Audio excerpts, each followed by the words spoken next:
ओम साई राम। शिरडी साई बाबा सत्संग में आपका स्वागत है। आज दुनिया के हर कोने कोने से भक्त साई बाबा का दिव्य दर्शन और आशीर्वाद पाने के लिए शिरडी आ रहे हैं। वहाँ की व्यवस्थित सुविधाओं का भी अनुभव कर रहे हैं। हालांकि यह सब निस्संदेह बाबा की दिव्य कृपा के कारण ही संभव हुआ, लेकिन इन सब के पीछे मुख्यतः बाबा की एक समर्पित, निस्वार्थ और दूरदर्शी भक्त राधा कृष्ण माई जी का योगदान गणनीय रहा।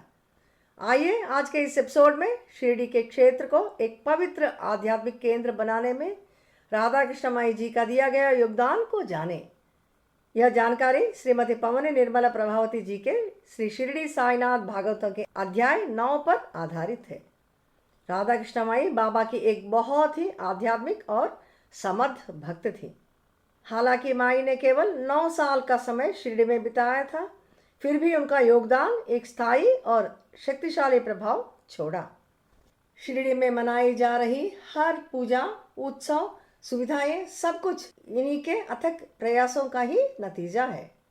आइए अब इन विषयों को विस्तार से जानेंगे।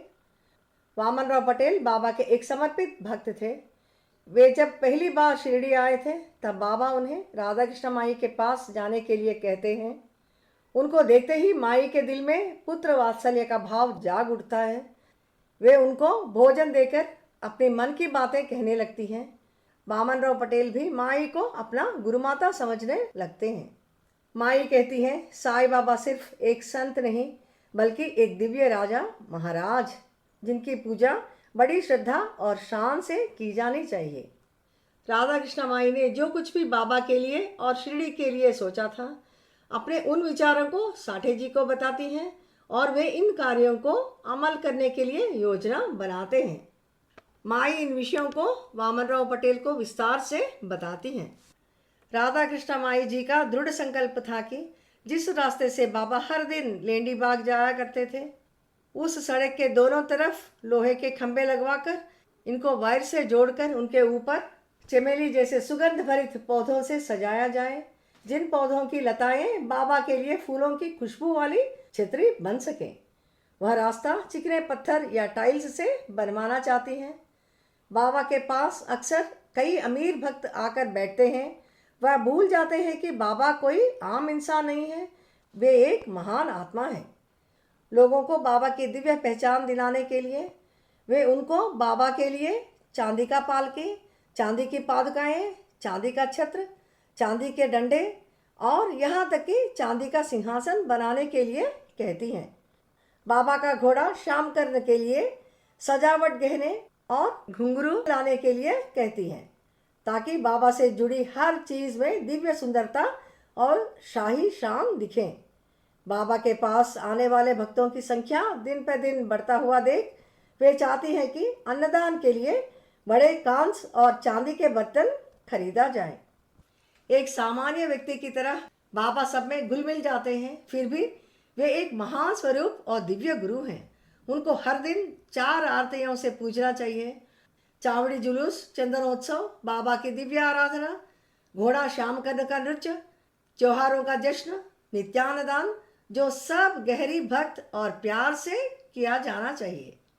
राधा कृष्ण माई साठे जी से कहती हैं, मेरा यह संकल्प और सोच जल्द से जल्द अमल होते हुए मैं देखना चाहती हूँ। बाबा के लिए यह मेरा गुरु दक्षिणा है। तब साठे जी कहते हैं, यह सब करने पर बाबा मुझ पर क्रोधित हो सकते हैं, काम रोक सकते हैं। मुझे समझ में नहीं आ रहा इन कामों को मैं कैसे करूं।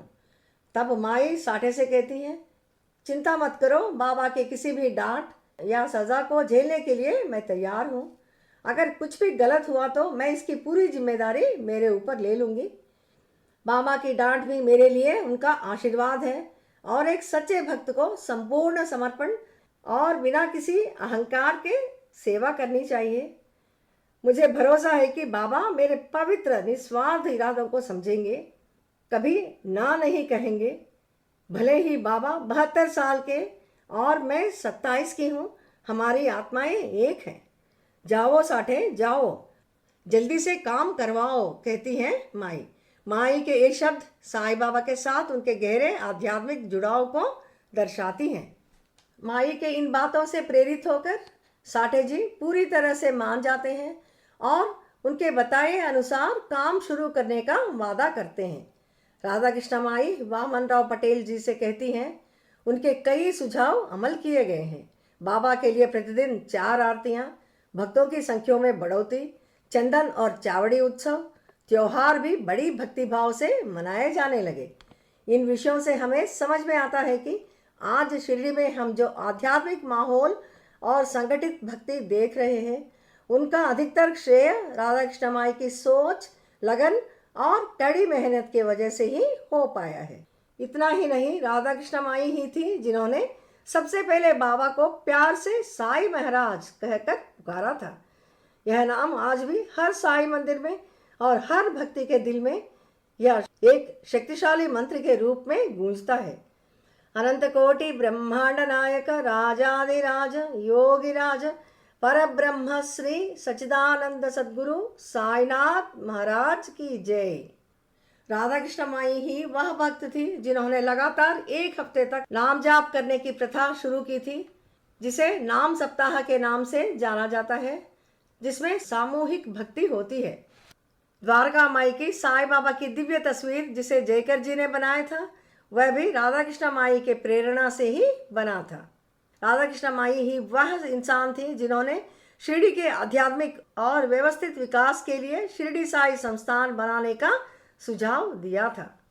बड़ी भव्यता के साथ किए जा रहे हर तरह की बाबा की आराधना, 4 आरतियाँ, जश्न, सुविधाएं जो हम शिरडी में आज देख रहे हैं, वह सब राधा कृष्ण माई जी का ही चाहत, दृढ़ संकल्प, गहरी भक्ति, दिव्य दृष्टि, निस्वार्थ समर्पित भाव और अद्भुत मार्गदर्शन की वजह से ही होते हुए हम देख रहे हैं। बाबा का आशीर्वाद प्राप्त कर रहे हैं और आनंद ले रहे हैं। बाबा के इस महान समर्पित भक्त को हमारा कोटि कोटि प्रणाम। आइए हम हमेशा प्यार से बाबा का नाम जपें, उनकी दिव्य लीलाओं को याद करें और उनकी असीम कृपा प्राप्त करें। अगले एपिसोड में बाबा के एक और अद्भुत आशीर्वाद के साथ मिलेंगे। ओम साई।